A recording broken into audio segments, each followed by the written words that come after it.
Ahí va. Bueno, y si todo funciona, deberían seguir viendo mi pantalla. Así que por lo pronto les voy dando la bienvenida. Este es un evento que estamos organizando desde dos espacios, desde la licenciatura en Sociología de UFLO y desde la carrera en Ciencias Políticas de la Antonio Ruiz de Montoya, los colegas de Perú.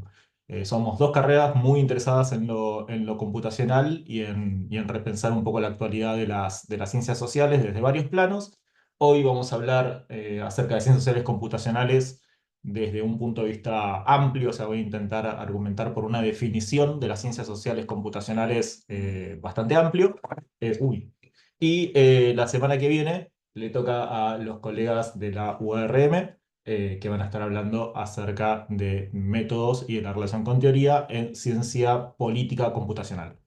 Yo hoy voy a hablar de ciencias sociales en general, pero van a ver que por momentos me tengo que correr hacia mi campo particular de la disciplina, que es la sociología, así que por momentitos voy a hablar de sociología computacional, pero se entiende que es todo parte de una comunidad y de un intento por pensar las ciencias sociales. Así que esa es un poco la agenda que tenemos. Entiendo que, bueno, si ustedes están acá es porque ya se anotaron, o sea que van a tener el mismo link para la semana que viene. Bueno, dicho esto, les cuento un poco cuál es un poco la idea de lo que vamos a charlar hoy. Mi idea es discutir un poco la categoría que aúna a estos proyectos, o sea, discutir un poco la categoría de las ciencias sociales computacionales. Les adelanto un poco lo que voy a decir. Básicamente voy a decir que hay como varias maneras de entender a las ciencias sociales computacionales, una de las cuales la entiende de una manera, creo yo, un poco más limitada y una visión un poco más amplia, que es la que voy a argumentar. Voy a intentar exponer que esa mirada un poco más amplia de las ciencias sociales computacionales está vinculada a lo que son ciertos desafíos epistémicos en las ciencias sociales y en este diálogo con lo computacional. Y después voy a hacer, en base a esos desafíos, voy a hacer foco en tres tipos de casos. O sea, lo que me interesaba contarles hoy es cómo desde distintos proyectos se hace una ciencia social computacional en este sentido un poco más amplio que les voy a comentar. Voy a referir a casos, a ejemplos del trabajo de colegas de Latinoamérica. Voy a referir también al ejemplo y al trabajo de referentes del campo. Y también voy a contarles un poquito acerca de algunos proyectitos chiquititos que hemos iniciado acá en UFLO. Y como cierre de todo eso, les cuento un poco acerca de la experiencia que tenemos en UFLO en estos temas y cómo es que nosotros estamos pensando desde el punto de vista de lo pedagógico, desde la organización de una carrera de sociología, esas ciencias sociales computacionales. Así que esa es un poco la agenda. Vamos a ver muchos, como les decía, muchos casos, muchos ejemplos, así que es como para pensar y un poco, creo que el objetivo final es inspirarnos y ver bueno, tenemos varios objetivos o tenemos varios proyectos, varias líneas, varias cosas en las cuales se puede avanzar dentro de esto que serían las ciencias sociales computacionales. Así que, si les parece, vamos arrancando. Yo creo que esta es una exposición, voy a intentar dar en, no sé, 45 minutos, no más que eso, así que tipo 7, acá son las 6:15, así que tipo 7 deberíamos estar cortando y nos quedaría por ahí un ratito, unos minutos para charlar si quieren. ¿Les parece? ¿Sí? Bien. Bueno, de vuelta entonces, bienvenidos y si les parece arrancamos. Esperen que voy a cerrar el WhatsApp. Bueno, ruido.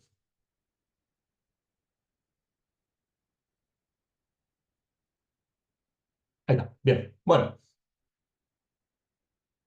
empecemos por lo primero. ¿Qué son las ciencias sociales computacionales? Bueno, por lo general, y si ustedes han leído o se han metido o han querido empezar por buscar definiciones de las ciencias sociales computacionales y han arrancado por algún artículo de estos últimos años, muy probablemente, o incluso por el conocimiento, por las cosas que se sabe que otros colegas están trabajando, o por las ofertas de cursos que uno ve dando vuelta, por lo general se puede tener una idea de que las ciencias sociales computacionales son básicamente el análisis de datos.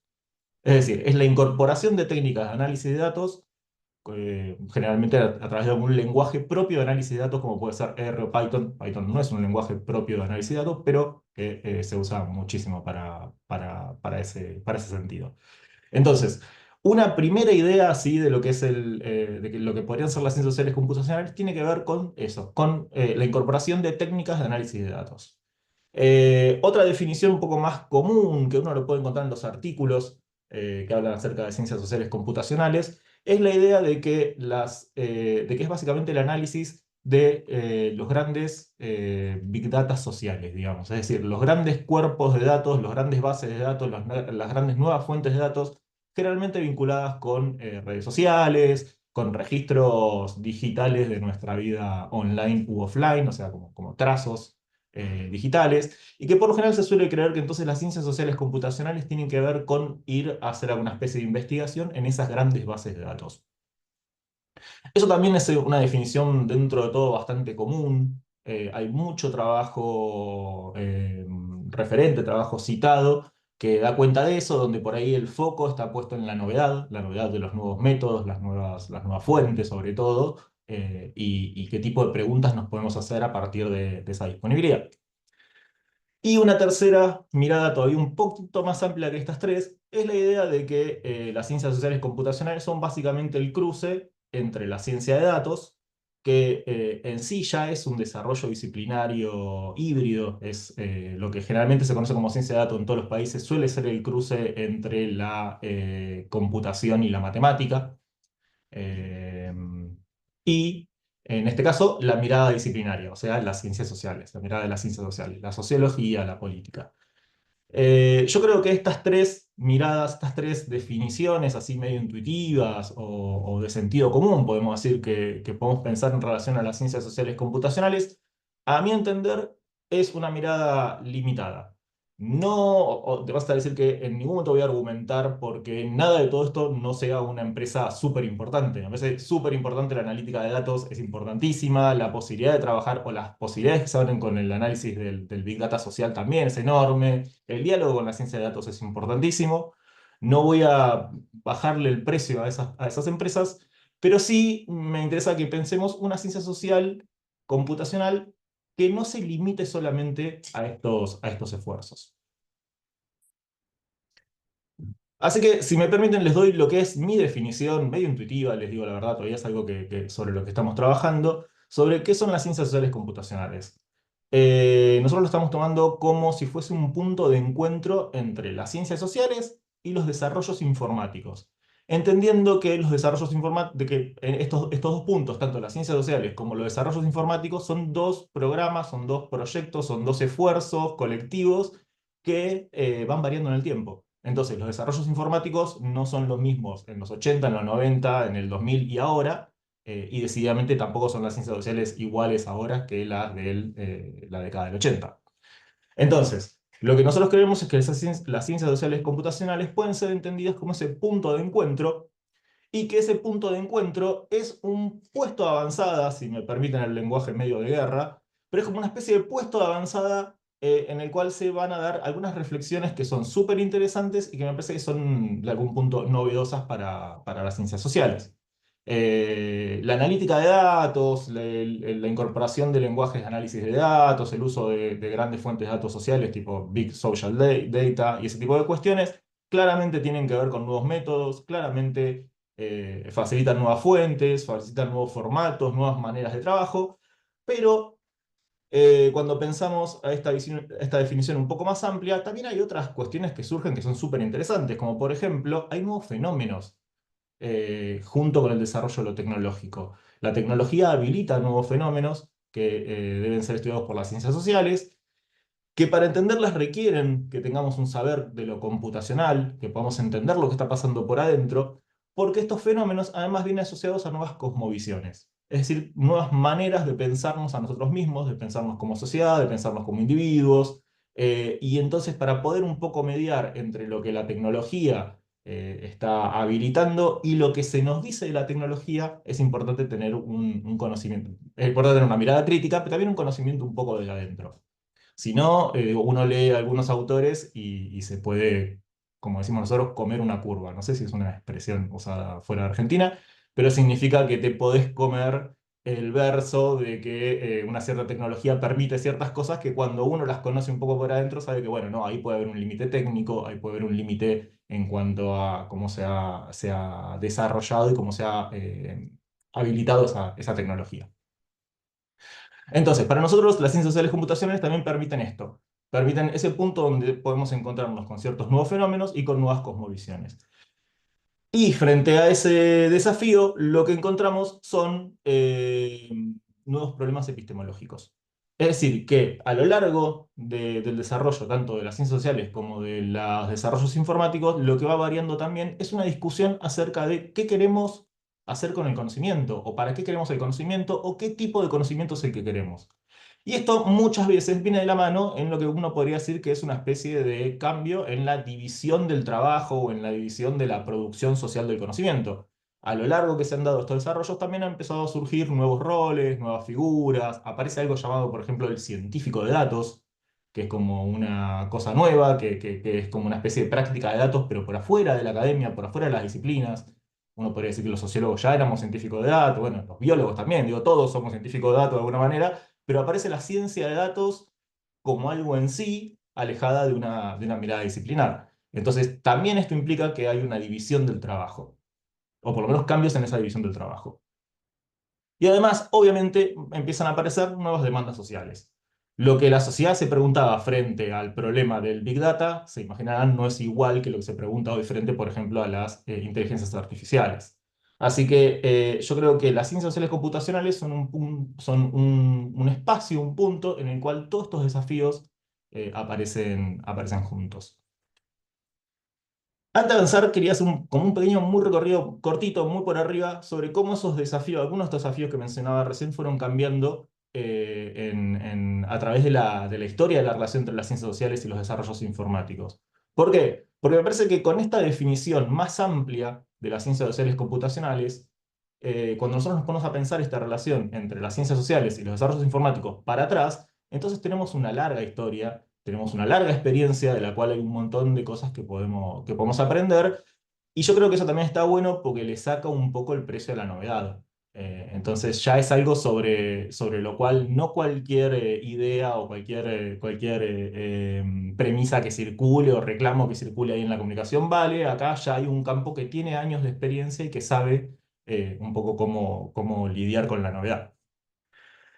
Si nos vamos hacia los 80 y los 90, que es la masificación de la computadora personal, vemos que ahí hay un montón de cuestiones que se imponen.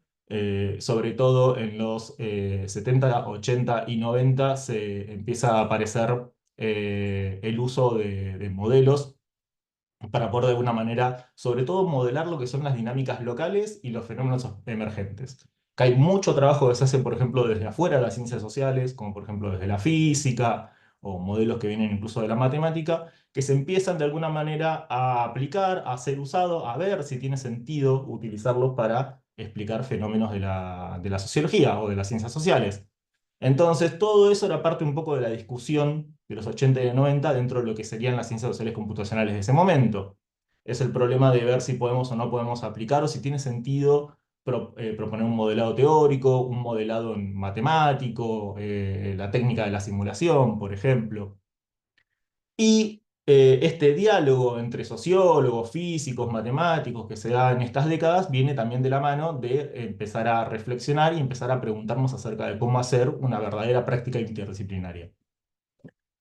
Además, venía de la mano de socialmente, cuando se empezaron a masificar estos modelos, a hacerse conocidos, bueno, venían de la mano de una demanda social por entender un poco los fenómenos complejos y volver los fenómenos predecibles, fenómenos sobre los cuales podamos hacer alguna especie de previsión. Muchos modelos que se estuvieron usando durante esa época, en gran parte estaban interesados por esto, ver en qué momento un sistema podía perder su equilibrio, por ejemplo.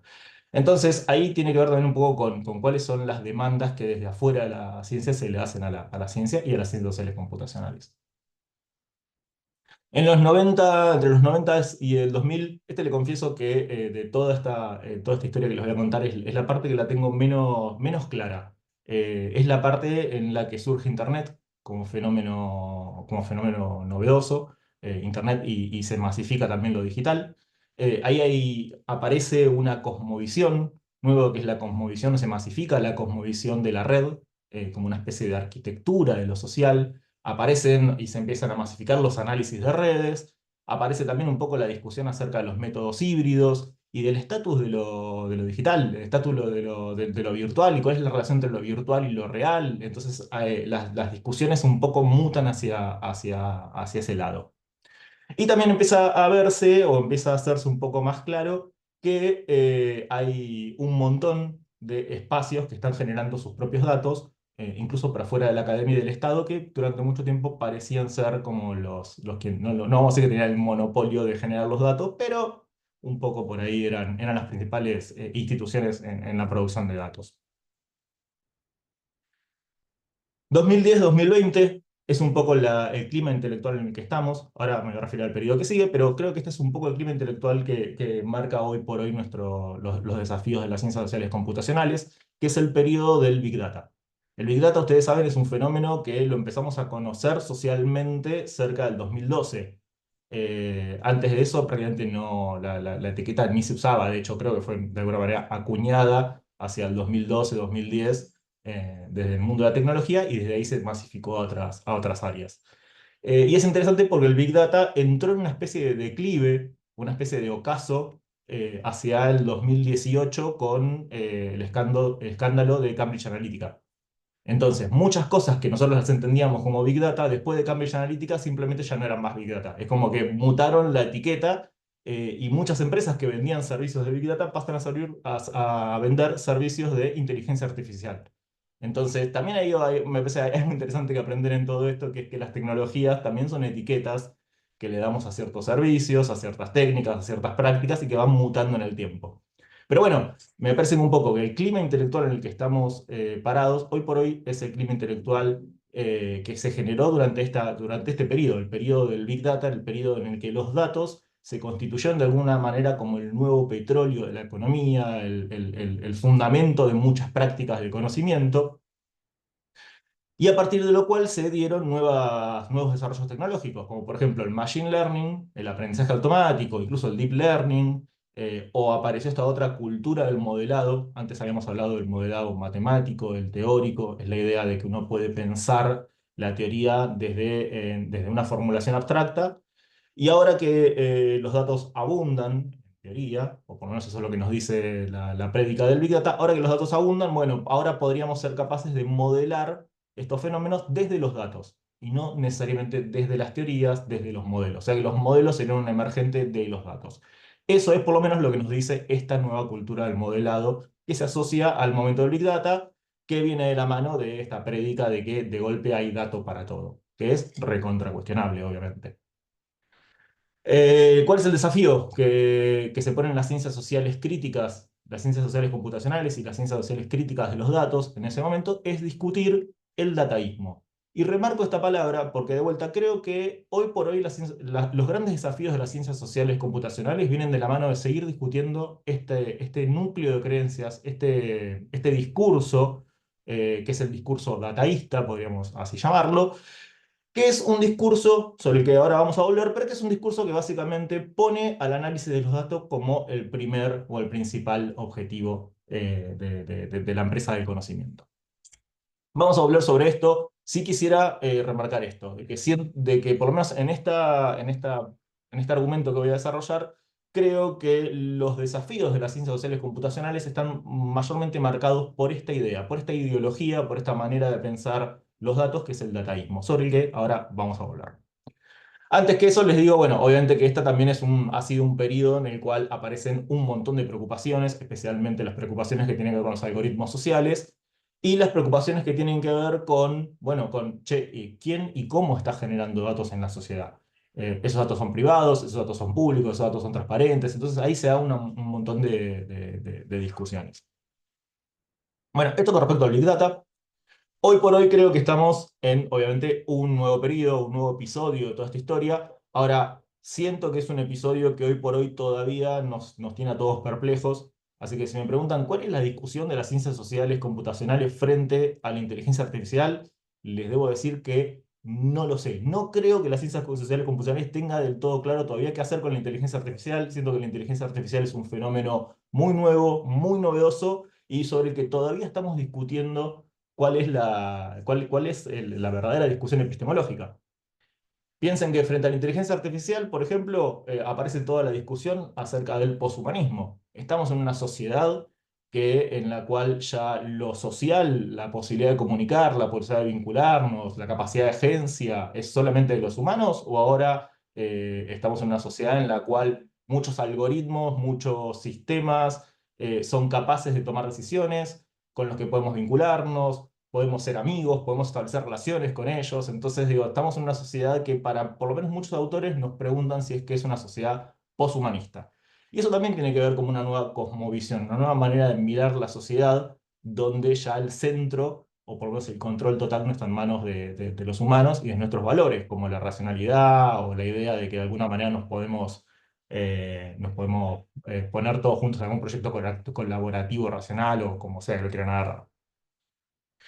Son además estas, la inteligencia artificial, tecnologías epistémicas, o sea, son tecnologías que tienen la capacidad de desarrollar algo parecido al conocimiento, que esa capacidad autónoma, decididamente no estaba en las tecnologías anteriores.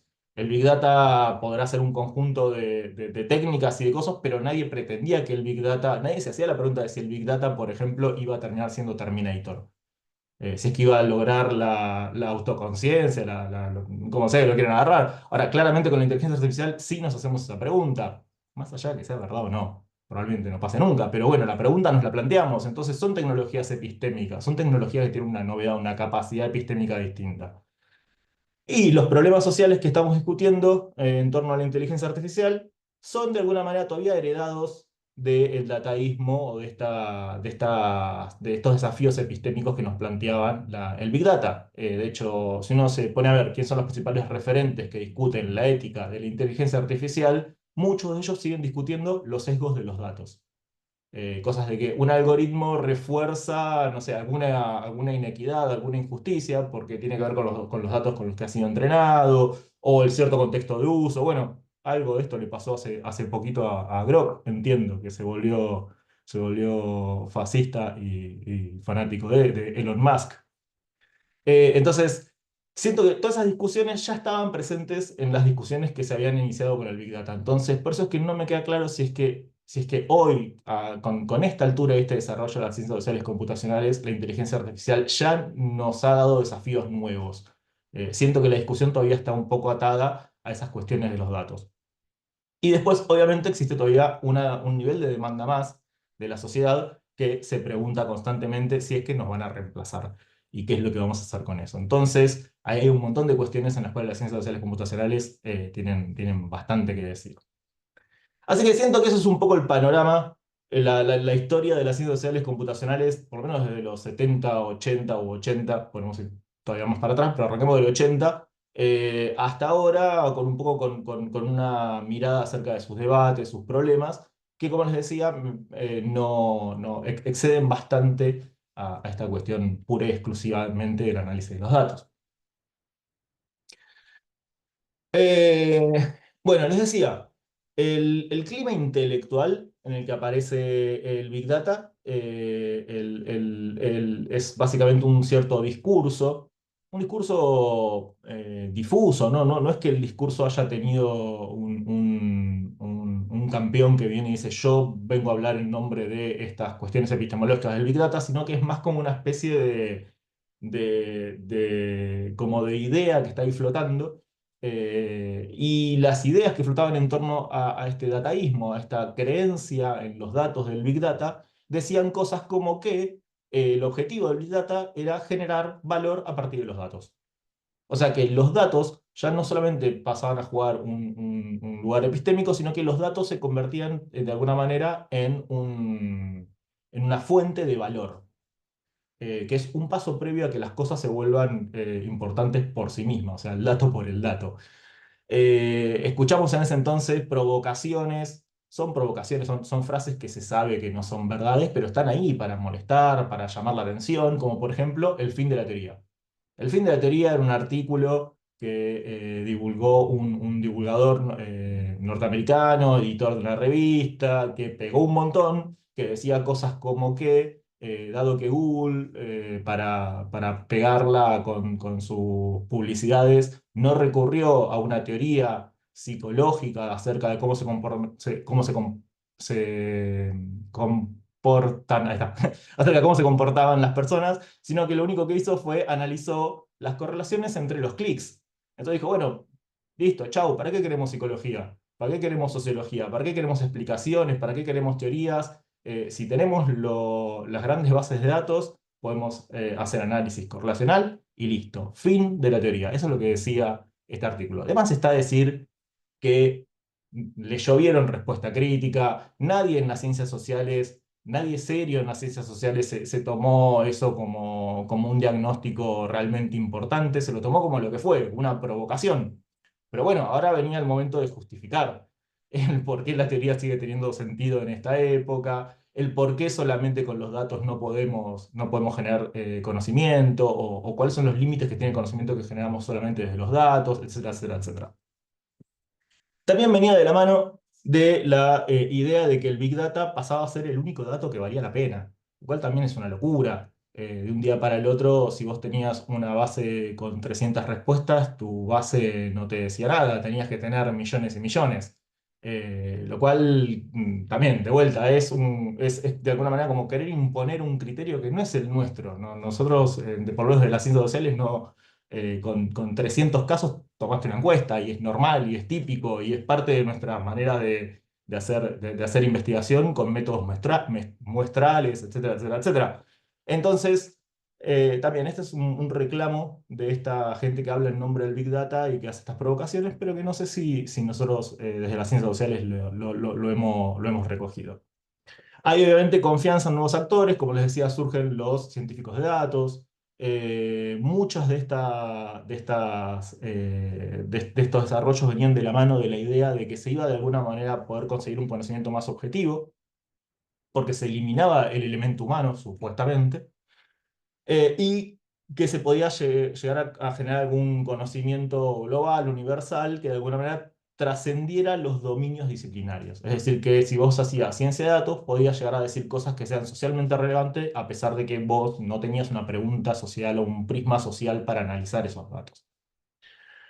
Esos fueron un poco los reclamos que se hicieron en el momento, que como les decía, esto este discurso empezó a tomar fuerzas con el surgimiento del Big Data, pero hacia el fin del Big Data, hoy por hoy ya tenemos una cierta respuesta desde las ciencias sociales computacionales como para decir, bueno, no es tan así, no es tan así como lo viene a declamar el dataísmo.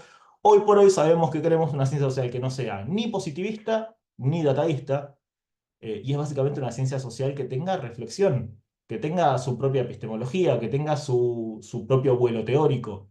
Entonces, bueno, esa es un poco como la respuesta que le podemos dar. También queremos unas ciencias sociales computacionales que no nos vengan con criterios del conocimiento desde afuera. O sea, que no nos vengan a decir, che, una muestra que vale la pena o un dato que vale la pena es aquel dato, es aquel conocimiento que se genera con una enorme base de datos y no con una base de datos muestral porque son poquitos casos. De la manera en que nosotros desarrollamos conocimiento, ese error posible que tienen las muestras es recontra aceptable y esos son nuestros propios criterios con los cuales nosotros analizamos nuestro avance del conocimiento. Otra manera de pensar nuestros avances del conocimiento que escapa un poco a estas cuestiones dataístas es ver qué desarrollo, qué avance, qué exploración que estamos haciendo aporta a nuestros propios debates. Por ejemplo, venir a pensar que el análisis de datos en algún punto nos ayuda a repensar este debate que siempre tuvimos, por lo menos acá hablo desde la sociología, entre las metodologías cuantis y las metodologías cualitativas. Ese debate, esa pica, ese Boca River que hay entre los que hacen investigación cualitativa y los que hacen investigación cuantitativa, se puede revisar desde las ciencias sociales computacionales, por trabajar con métodos un poco más híbridos o por trabajar con otros tipos de datos, y eso sería para nosotros un avance. ¿Por qué? Porque aporta un debate propio nuestro que tiene que ver con nuestra historia del desarrollo de las ciencias sociales. Entonces, la posibilidad de que tenemos que orientar ese desarrollo, esa exploración desde nuestros propios criterios también es una lección que hoy por hoy ya desde las ciencias sociales computacionales ya tenemos. Después, por otro lado, sabemos que frente a esta idea de que pueden existir conocimientos sin disciplinas, sabemos que no están así. Sabemos que las ciencias sociales computacionales tienen que aportar a una mirada social y crítica de la tecnología porque nos necesitan. Esto es algo que incluso expertos de otras disciplinas, por ejemplo, han llamado a colaborar con sociólogos, con politólogos, con gente de humanidades. ¿Por qué? Porque de golpe la gente de la ciencia social computacional, perdón, la gente de las ciencias computacionales, o sea, la gente que viene del palo de la matemática, de la computación, se empezaron a encontrar con problemas éticos, con problemas de sesgos, que por ahí para ellos pueden ser nuevos, pero para nosotros tienen años, años y años y años de desarrollo y de cuestiones de ahí dando vuelta. La reactividad del investigador frente a lo que investiga es algo que es propio de las ciencias sociales desde el día uno. Entonces, para nosotros, para ellos pueden ser desafíos novedosos, pero para nosotros no tanto. Entonces, nos necesitan, y esto es algo que aparece más y más en las publicaciones de quienes vienen de esos palos. Y después otra cosa más que aparece dando vuelta es el hecho de que si en última instancia lo que estamos discutiendo es qué tipo de conocimiento queremos, y bueno, entonces nos tenemos que poner un poco las pilas y aprender a comunicar mejor. O sea, necesitamos una sociología que sea más pública, que esté más presente y que la mirada y que la voz sociológica sea un poco más, más respetada, más consultada, más tenida en cuenta, digamos. Esto creo yo son algunos de los desafíos que, no te digo consenso, porque siento que de vuelta todo esto es muy nuevo y se va cambiando todo el tiempo, pero son como algunos mínimos consensos que podemos decir que hoy por hoy se tienen desde las ciencias sociales computacionales. Entonces, un poco para aportar y para mostrar que estos consensos son posibles o que se puede hacer trabajo un poco con estas líneas, lo que quería traerles hoy es una pequeña revisión de algunos casos que yo siento que cumplen un poco con estos desafíos o que se han tomado en serio estos desafíos que no tienen por principal objetivo el análisis de datos. Hay miles de trabajos y cosas muy copadas, con muy buenos modelos que ustedes pueden encontrar que tienen que ver con la explotación de los datos. No es a eso específicamente a lo que me voy a referir hoy, sino justamente a todo lo demás, a todo lo contrario. Es decir, a todo aquello que por fuera del Big Data Analytics ha intentado de alguna manera o se ha comprometido un poco más con este discurso antidataísta que podríamos, o crítico del dataísmo. Y particularmente me interesan algunos ejemplos que los voy a mencionar acá, porque sus objetivos tienen que ver con construir los datos y no solamente analizarlos. Y esto ya me parece algo importante, porque en la construcción de datos es que nosotros podemos ponernos a decidir qué es lo que queremos datificar, qué es lo que queremos convertir en dato, o sea, qué es lo que queremos en última instancia analizar, con qué queremos trabajar, cómo los queremos construir esos datos, con quiénes los queremos construir esos datos, y no que nos hagan una datificación forzada, es decir, que trabajemos con los datos que nos da una empresa, porque son los datos que a la empresa le interesa por sus cuestiones económicas, sino que seamos nosotros quienes decidimos qué es lo que queremos datificar, qué es lo que queremos convertir en dato y bajo qué condiciones. Entonces, algunos de estos ejemplos que les voy a mostrar me parece son muy claros en responder a estas preguntas. Y otros ejemplos que les voy a comentar me parece que están muy buenos porque dan cuenta de que están valorando o que tienen ciertos criterios epistémicos que son propios, que no son los típicos que uno encontraría en la ciencia de datos o solamente en la analítica de los datos.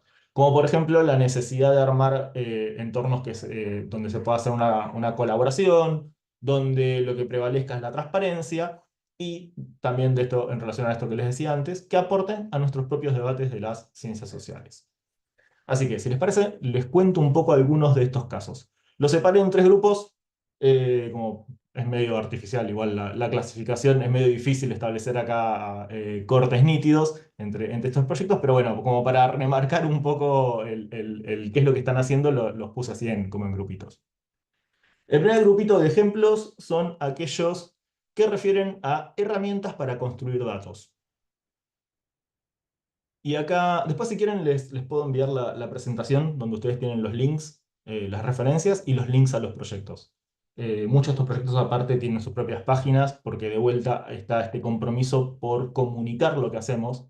Así así que sí, después les mandamos este PowerPoint, digo, y ahí tienen los links para chusmearlos con un poco más de detalle. Bueno, este es uno de los tantos laburos que está haciendo un colectivo que me parece que es un laburo excelente, que es el colectivo de feminismo de datos, que tiene ahí un equipo latinoamericano, un equipo de gente de Latinoamérica trabajando también. Y en particular, este ejemplo de este trabajito que hicieron que me interesa me parece que está muy bueno porque son dos herramientas que ellas armaron para generar una base de datos de femicidios o feminicidios, ¿no? Entiendo que en cada país lo decimos distinto.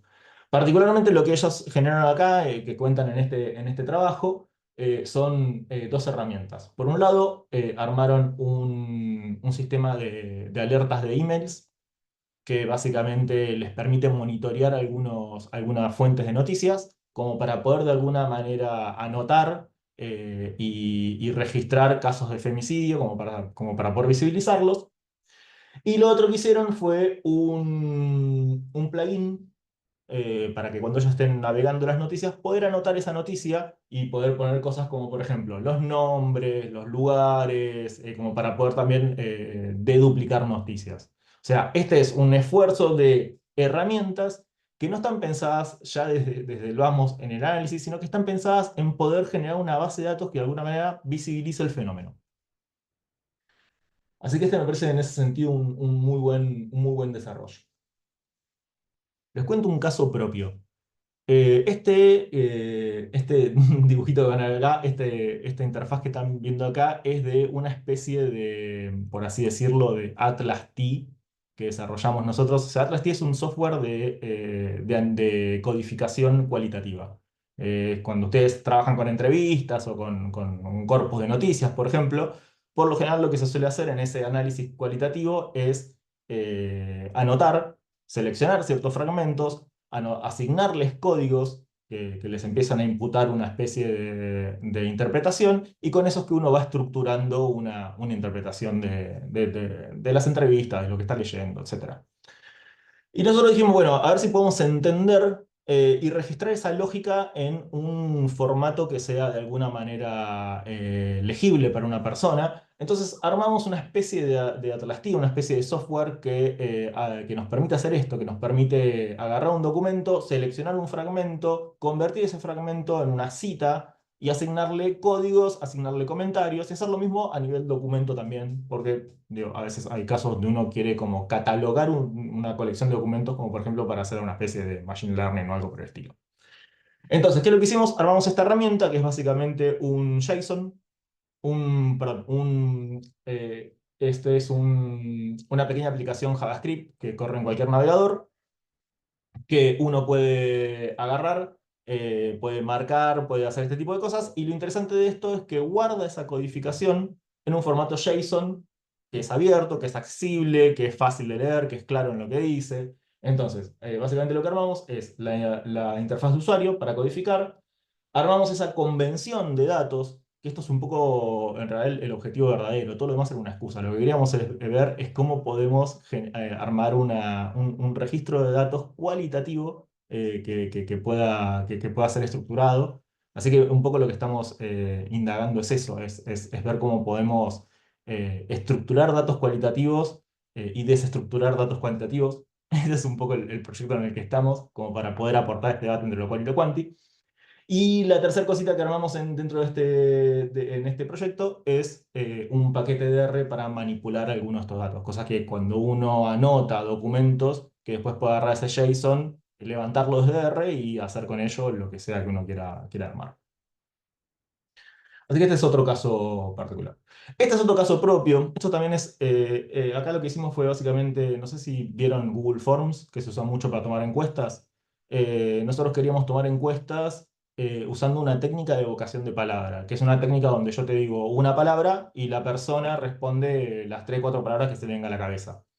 Y nosotros queríamos que ese formulario tuviera algunos comportamientos que el Google Forms no nos iba a permitir, como por ejemplo que la persona pudiera agregar nuevas palabras, y además queríamos que esa persona pudiera valorar las palabras esta es una palabra que tiene una carga positiva o negativa. Entonces armamos un formulario que se ve bastante igual, de hecho usamos todo el estándar visual de Google Forms para que la persona sienta que estaba cayendo en un lugar conocido, pero generamos estos nuevos controlcitos. Y después lo que hicimos con R es un proyecto que por cierto nos quedó trunco porque lo hemos visto en otros lugares mejor desarrollado y dijimos, bueno, vamos a seguirlos a ellos, que es de empezar a generar una visualización un poco más estándar para los resultados de esas evocaciones. Así que ese es un poco el proyecto, otro caso en el cual quisimos de alguna manera mostrar que se pueden armar herramientas para generar estos datos y que estos datos después sean de alguna manera más transparentes y más accesibles.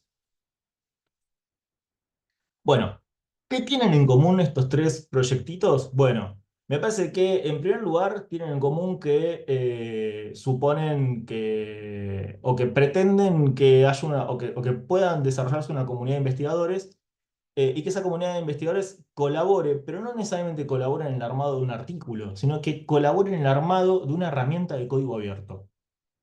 Eh, Eso creo que es como lo principal. ¿Para qué? Y bueno, porque entendemos que quien controla la herramienta con la que se construyen los datos, básicamente está controlando qué es lo que se va a convertir en dato. Y eso nos va a permitir trabajar con nuevas y mejores fuentes, con fuentes que sean, que respondan a nuestros intereses. Eh, Nos va a permitir también hacer otras cosas, como por ejemplo preservar ciertas memorias, transparentar de alguna manera la datificación, en algunos casos volver replicables los análisis. Esto pasa mucho en medición cualitativa. Si uno pudiera hacer ese rastreo que hace el intérprete desde que lee el documento hasta que asigna los códigos, sería mucho más fácil que el análisis, que la interpretación que propone un análisis cualitativo se vuelva transparente para quien lo lee. Así que eso es un poco como los posibles beneficios de este tipo de herramientas. ¿Qué es lo que estamos discutiendo de estas herramientas de algún punto en relación a ese dataísmo, a ese credo que dice que los datos grandes es lo único que importa? Bueno, primero estamos discutiendo la idea de Big Data. Es decir, que nos importan tanto los grandes datos como los pequeños datos. La base de datos de femicidios no es una base de datos cuyo valor radique en tener petabytes, sino en tener un dato cuidado, un dato controlado, un dato de calidad. Por ahí son pocos datos, pero son datos generados con muchísimo cuidado y con muchísima información, porque por lo general no es solamente el registro de que hubo una noticia que hablaba acerca de tal cosa, sino que aparte es una noticia comentada, donde puede estar el comentario de la persona que trabajó esa noticia. Entonces, frente a la idea de que lo único que importa es el Big Data, yo creo que estas herramientas aportan a que importan los small data o los pequeños datos y también los datos engordados, los datos robustos, los datos que vienen con toda esa carga interpretativa convertida en dato también.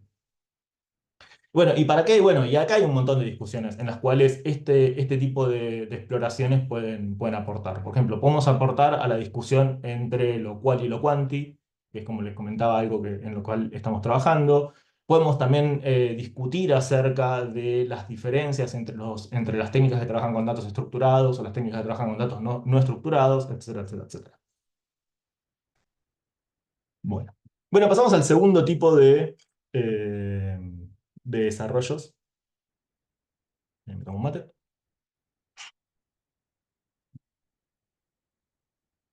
Que son los entornos de colaboración o entornos para la colaboración.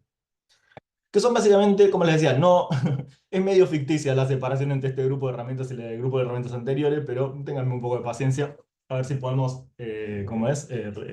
Reforzar un poco más ahí el argumento. Acá me voy a referir a dos proyectos acá tenemos una referente cercana, que es Rosario Rogel Salazar, profesora de la UAM, creo. Siempre me confundo si es la UAM o la UNAM. Es la Autónoma de México, UAM.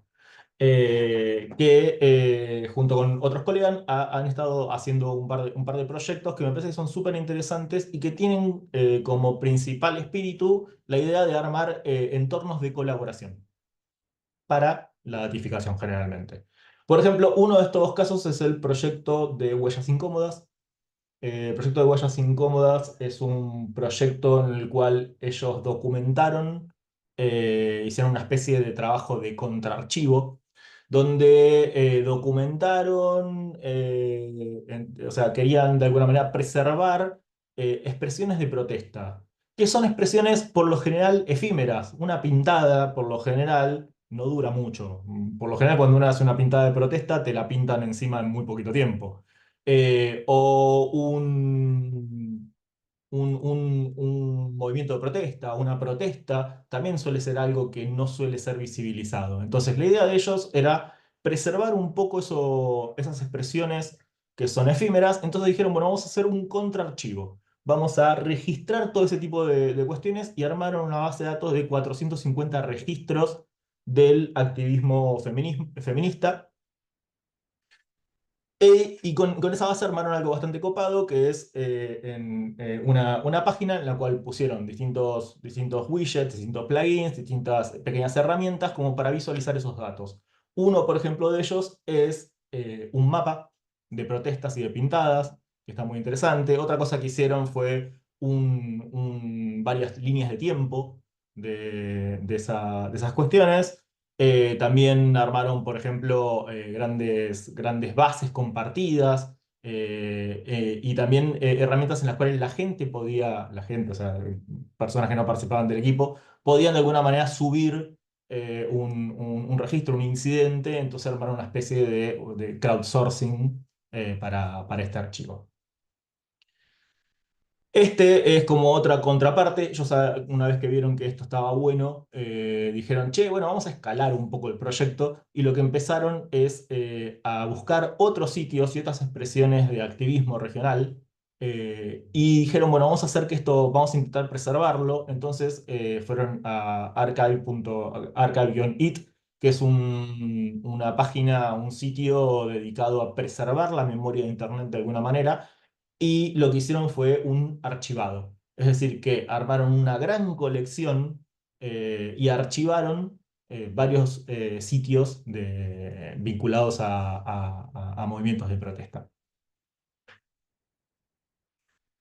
Además, y sigo hablando todavía del trabajo de la profesora Rogel, armaron varios sitios que son sitios sociológicos, lo llaman ellos, son recursos educativos abiertos sobre diversos autores. Tienen un sitio dedicado a la obra de Niklas Luhmann, uno de los principales autores de la teoría de sistemas sociales. Tienen también una página dedicada a Max y a Marianne Weber. Tienen otra también creo que dedicada a métodos, a metodología de las ciencias sociales. Y acá dentro lo que ellos armaron fue con herramientas de desarrollo web no code, o sea, no con herramientas que requieren programación y que requieren que uno se sienta ahí tirar código, sino herramientas visuales, herramientas un poco más armadas. Armaron una web donde pusieron todos estos recursos. Hay de todo, hay colecciones de Sotero, donde por ejemplo están los artículos que hablan acerca de Luhmann, en este caso, en el caso de la página de teoría de sistemas. Hay anotaciones en plataformas que permiten anotar algunas cosas, o sea, hacer una anotación colectiva de los documentos, hicieron infografías, hicieron mapas conceptuales, etcétera, etcétera, etcétera. Me parece que de vuelta este es un gran ejemplo de la idea de que podemos generar datos sobre algo que nos interesa y que lo podemos hacer de manera colaborativa. Después, acá voy a ir un cachito, en la historia voy a ir un cachito para atrás. Acá me voy a referir a algunos referentes, grandes referentes de lo que es el desarrollo de datos en entornos colaborativos, ¿listo? Que ustedes pueden consultar en el libro de Matthew Salganik. Es un libro, me parece, central. Es un libro que está pensado en el surgimiento de Internet, o sea, que refiere a esas tecnologías, pero que es un libro, me parece, central para pensar a las ciencias sociales computacionales, por lo menos de esta mirada más amplia, que es el libro Bit by Bit. Espérenme, ahí está. Y ahí Salganic también tiene una casuística muy interesante. Salganic también entiende que muchas de estas cosas hay que analizarlas caso a caso, hay que sacar la experiencia a partir de casos reales como para poder entender bien qué es lo que se está haciendo en las ciencias sociales computacionales.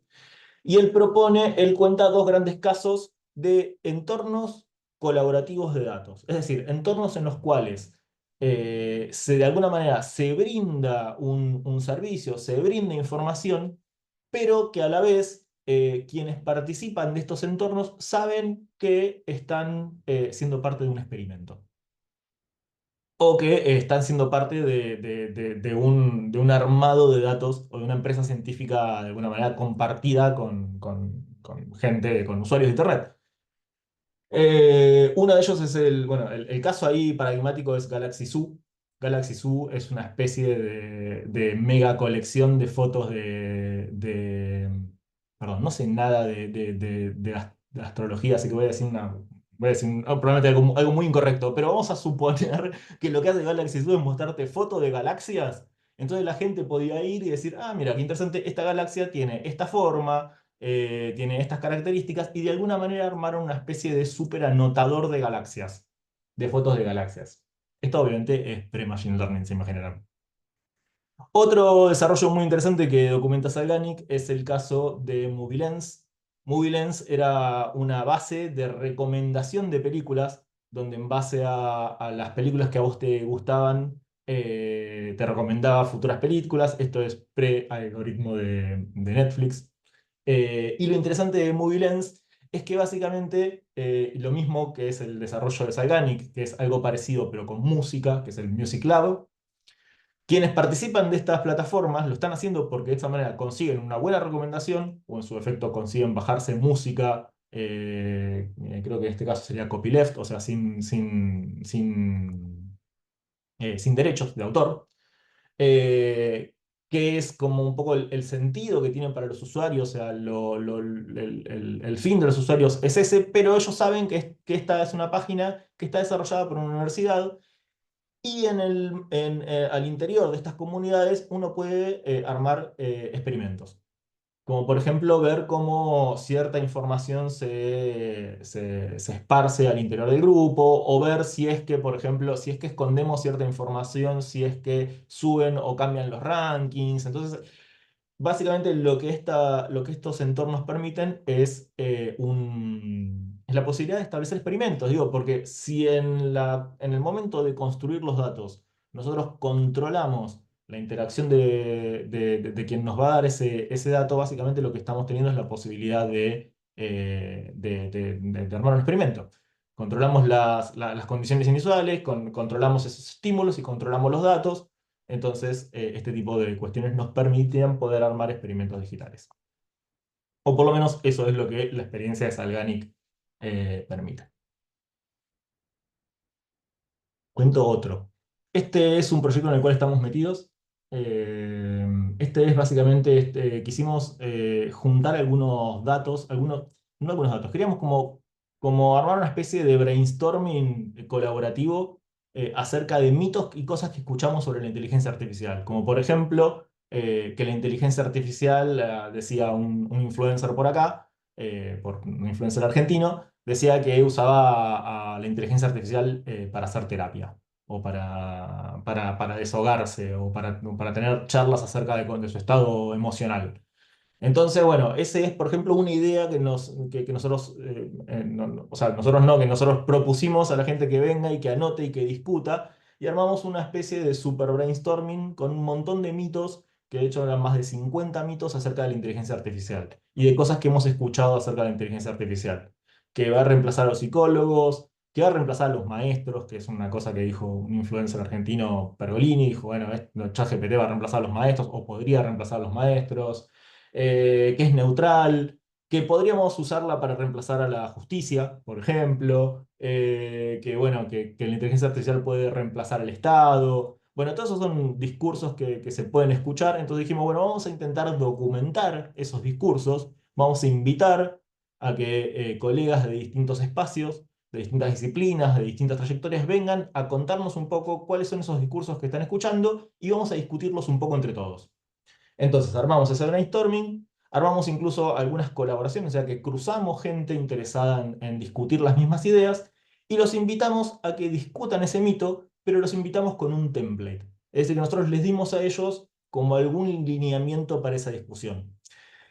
Y algo interesante que tenía es que estos lineamientos invitaban al uso de inteligencia artificial generativa.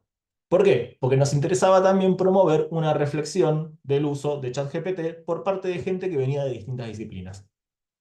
Entonces, Nosotros, además de armar todo esto, hicimos algunas reuniones en las cuales nos pusimos, una reunión de trabajo donde nos pusimos a discutir un poco acerca de estos mitos. Todo esto lo hicimos además en un entorno de tipo Google Docs, o sea, de documentos colaborativos. Y bueno, y eso, y nos permitió registrar estas discusiones bueno, y nos permitió esto de que hayan trabajado con un template y haberles pedido a ellos que registren su reflexión acerca del uso de inteligencia artificial generativa, nos permite ver cómo distintos usuarios entran, qué es lo que cuestionan, qué es lo que no cuestionan, y bueno, obviamente la lectura disciplinaria, porque acá había gente de todas las disciplinas. Es un proyecto en el que todavía estamos trabajando y esperamos que resulte en un libro a presentar hacia fin de año, un libro abierto. Bueno, ¿qué es lo que tienen estos pequeños ejemplos, estas pequeñas experiencias, estos pequeños casos? Bueno, todos ellos de alguna manera parten de un acuerdo por colaborar. Y me parece que esto no es poca cosa, porque esa capacidad, como les decía, de discutir las condiciones en las cuales se colaboran, son básicamente las que te permiten a vos, por ejemplo, llevar adelante un experimento. Entonces, esa incapacidad o esa dificultad que tenemos las ciencias sociales de desarrollar experiencias con diseños experimentales, cuando uno fija las condiciones de la colaboración, ya no es tan complicado. Ustedes sabrán que las grandes empresas hacen experimentos con sus usuarios todo el tiempo. Bueno, esos experimentos no siempre son éticos, porque las condiciones de esos experimentos se esconden atrás de un términos y condiciones que no lee nadie, pero cuando uno plantea un propio entorno de comunicación, perdón, un propio entorno de colaboración, tiene la posibilidad de discutir esas condiciones. Entonces, podría, por ejemplo, pasarse o podría servirnos para aportar a esa tensión que tenemos entre los estudios de campo y los estudios de laboratorio, los estudios experimentales. ¿Qué es lo que estamos discutiendo en todo esto? Bueno, estamos discutiendo esa idea de que los datos, si vienen dados porque se generaron en una plataforma tipo Facebook, son datos más naturales que los de una encuesta, que es a todas luces algo fácilmente de discutir, pero por sobre todo lo que nos interesa, me parece, en este tipo de proyectos es notar que esa datificación no es una datificación forzada, no es una datificación en la cual el dato, lo que se introduce en eso, se introduce de una manera que el usuario no puede discutir, no puede decir, che, me parece que acá falta un campo, che, me parece que acá hay algo que tenemos que agregar al dato. Entonces, esa posibilidad de generar una datificación en comunidad me parece que es un objetivo recontravalioso que surge cuando uno se plantea esta idea de vamos a construir el dato entre todos y no solamente al análisis de los datos. ¿Quién y cómo? Bueno, esto se genera obviamente con una comunidad que esté interesada en desarrollar un acuerdo. Último tipo de datos, de ejemplos, de hecho creo que es uno solo, de ejemplo, que se hacen en prácticas de datos o en ciencias sociales computacionales, es por ejemplo este trabajo que comentan acá estos colegas en un libro acerca de investigación colaborativa, donde ellos cuentan la experiencia de haber armado un dashboard, o sea, de haber armado una herramienta que todo el mundo podía consultar acerca de la respuesta comunitaria a la violencia familiar. En sí no tiene gran cosa, pero me parece que lo interesante de este caso es que este dashboard, esta herramienta, se construyó o sea, se construyó dentro de un diseño de lo que se conoce como investigación-acción. Es decir, que acá hay un conjunto de investigadores que negociaron con colectivos, con actores involucrados, acerca de qué es lo que querían datificar, de cómo lo querían datificar, y lo hicieron de una manera que fuese comprensible y que fuese valorado por los propios actores. Esto me parece que, a diferencia de los ejemplos anteriores, entra como una nueva categoría, que es como la categoría de la práctica de datos, de una práctica colaborativa de datos. Es decir, que hay sociólogos, politólogos, gente que viene del mundo de los medios, que se junta con los actores como para ayudarlos a darle sentido a esos datos que se generan acerca de ellos. Entonces, ese mundo de trabajo de datos colaborativos me parece que también es un ejemplo que vale mucho la pena y que se disputa un poco esta idea dataísta. El quién y el cómo de este tipo de trabajos, bueno, es la idea de poder hacer un trabajo de datos, unas prácticas de datos junto con los actores. ¿Para qué? Bueno, el para qué es súper interesante. Es la idea de que cuando uno construye conocimiento con los involucrados, con los actores involucrados, ese conocimiento desde adentro vale. Es decir, que hay una especie de valor epistémico de poder generar un conocimiento desde adentro con los actores. ¿Para qué? Y bueno, para poder ser práctica, para poder ser parte del diálogo, de las políticas, de las normativas, de las prácticas de datos, para poder ser parte de los reclamos también de los actores sociales. ¿Qué es lo que estamos discutiendo cuando nos metemos en este tipo de proyectos? Y bueno, estamos discutiendo una de las ideas centrales del dataísmo, que es la supuesta objetividad. Básicamente acá lo que estamos poniendo es en recontra claro que los datos tienen una carga valorativa, de que no es lo mismo generar un dato de cualquier manera o generarlo para visibilizar lo que los actores necesitan. Entonces, esa cuestión de la objetividad de los datos me parece que en este tipo de proyectos desaparece en un segundo. Más bien lo que hay es una datificación interesada, con intereses, con valores sociales. ¿Y qué es lo que estamos discutiendo desde estos puntos que pueda llegar a ser generalizable o que pueda aportarle a las ciencias sociales en generales? Y bueno, estamos discutiendo un poco esa idea de si las ciencias sociales deberían ser críticas o neutrales, o si este tipo de programas podrían de alguna manera ser críticos o neutrales.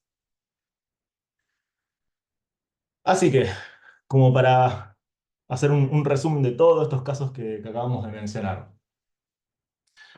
En todo esto vemos que, bueno, las ciencias sociales pueden ser un punto, o pueden ser un espacio, las ciencias sociales computacionales, perdón, pueden ser un espacio, pueden ser un campo en el cual se están dando discusiones epistemológicas de avanzada.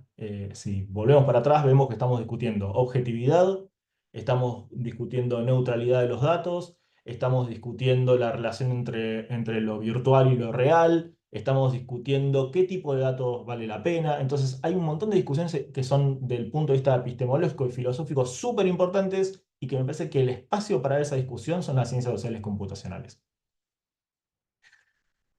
Es decir, que las ciencias sociales computacionales son un espacio que tienen toda que nos da nos posibilita estas discusiones desde adentro, y que estas no son solamente oportunidades metodológicas. Es decir, que no es que si hacemos una investigación, un análisis cercano a lo que se suele hacer en ciencia de datos, entonces estamos haciendo algo valioso, sino que el valor que tenga ese conocimiento va a depender del aporte que eso sea para nuestros debates, para nuestros criterios del conocimiento.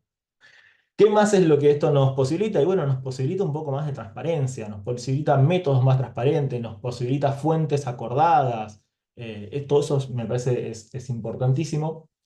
Me parece que también nos posibilita o nos, no sé si nos posibilita, pero nos obliga, digamos, a establecer y a fomentar un poco más la colaboración, y sin duda también a que necesitamos otros espacios de reflexión. Por último, ¿cuáles son un poco las condiciones de posibilidad de estas oportunidades que nos dan las ciencias sociales computacionales? Por lo menos en base a lo que se sabe con esta experiencia de ya 3, 4 décadas, que en nuestra historia que estamos haciendo para atrás.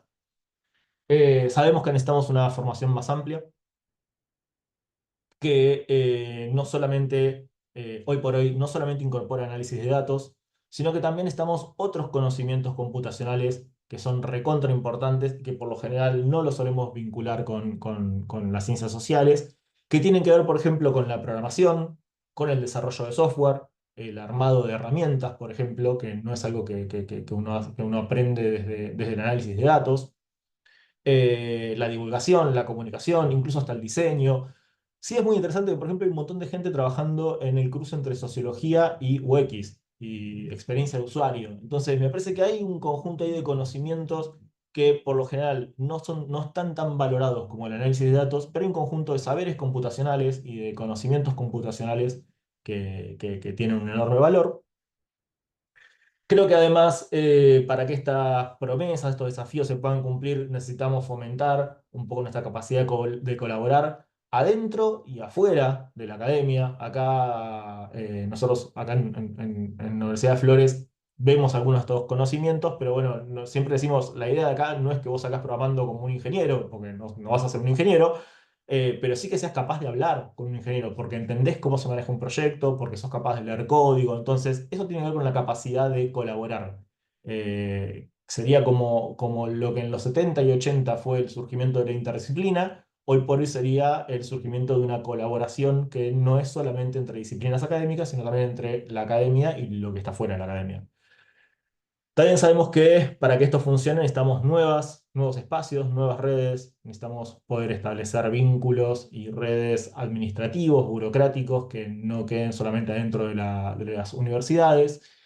Y sabemos que necesitamos por ahí, esto es mucho más imposible, o mucho más difícil, no imposible, necesitamos un cambio de cultura. La cultura de necesitamos una ciencia un poco más lenta, y necesitamos una computación también un poco más lenta. No puede ser que la ciencia avance pura y exclusivamente a través de desarrollar papers y que el único objetivo de la ciencia sea ver quién desarrolla más papers, sino que por ahí conviene hacer una ciencia más lenta, más abierta, más involucrada con los actores, menos apurada por la publicación y que cuide un poco más el proceso. Es interesante que desde la computación se está haciendo los mismos reclamos.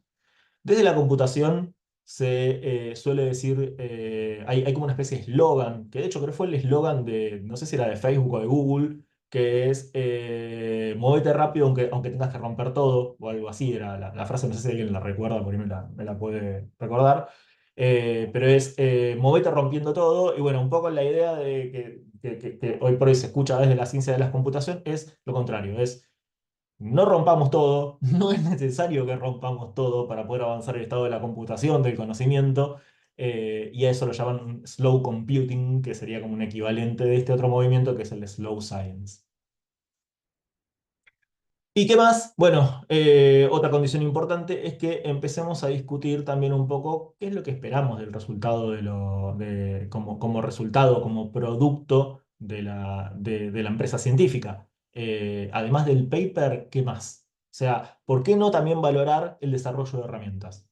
¿Por qué no es tan valioso que vos me entregues, así como es valioso que vos me entregues los resultados de tu análisis, por ahí es igual de valioso que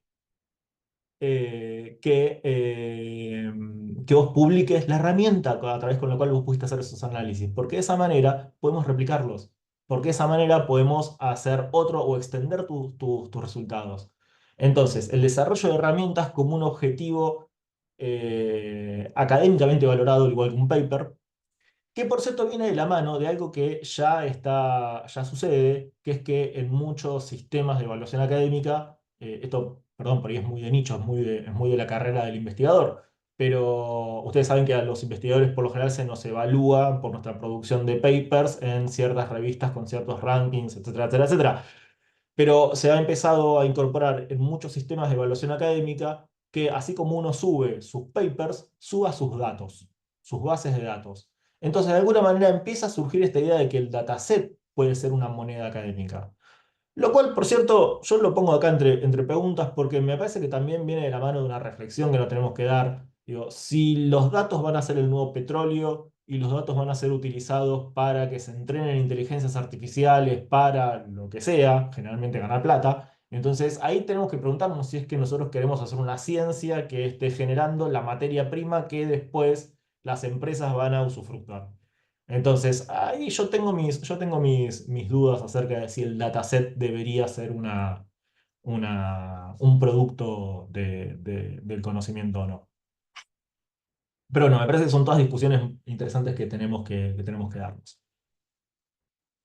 Bueno, dicho esto y dado que obviamente le calculé mal al tiempo y ya nos estamos quedando sin tiempo, les cuento muy rápidamente un poco nuestro experimento de ciencias sociales computacionales, nuestra experiencia de ciencias sociales computacionales en UFLO. Los invito, después cuando les mande la presentación van a tener todos los links, pero los invito, por ejemplo, a que chusmeen un repositorio de contenidos que tenemos. Acá vamos subiendo los videos como de esta clase. Tenemos no sé, un montón de videos de clases anteriores o de encuentros anteriores sobre temas de ciencias sociales computacionales. Lo tienen ahí.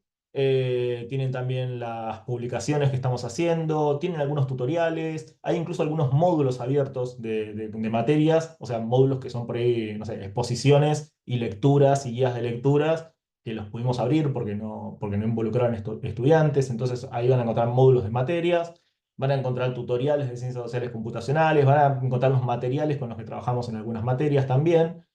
Bueno, ahí tienen un poco lo que estamos haciendo. Van a ver también que está el diseño de la carrera y van a ver una carrera bastante rara. Nosotros tenemos dentro de nuestras 40 materias, 10 son computacionales. Y un poco el objetivo que nosotros tenemos en esas materias computacionales tipo programación, base de datos, inteligencia artificial, aprendizaje automático, etcétera, etcétera, etcétera, o simulación.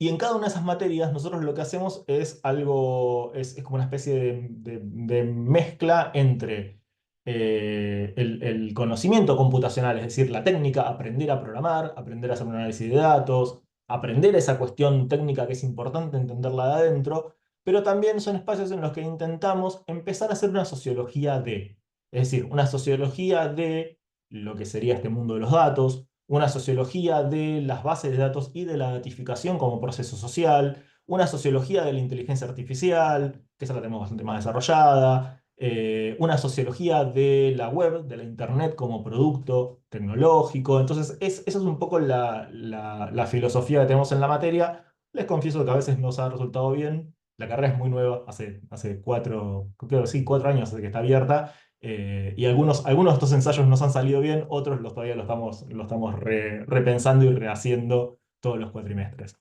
También tenemos varios talleres de investigación social en los cuales,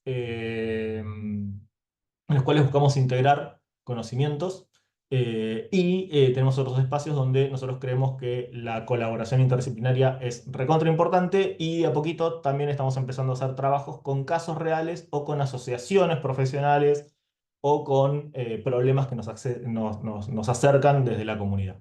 Entonces, eso también nos parece importante. Esa es un poco la experiencia, o sea, la manera en que nosotros, desde el punto de vista del diseño y de lo pedagógico, intentamos de alguna manera responder a estos desafíos de las ciencias sociales computacionales.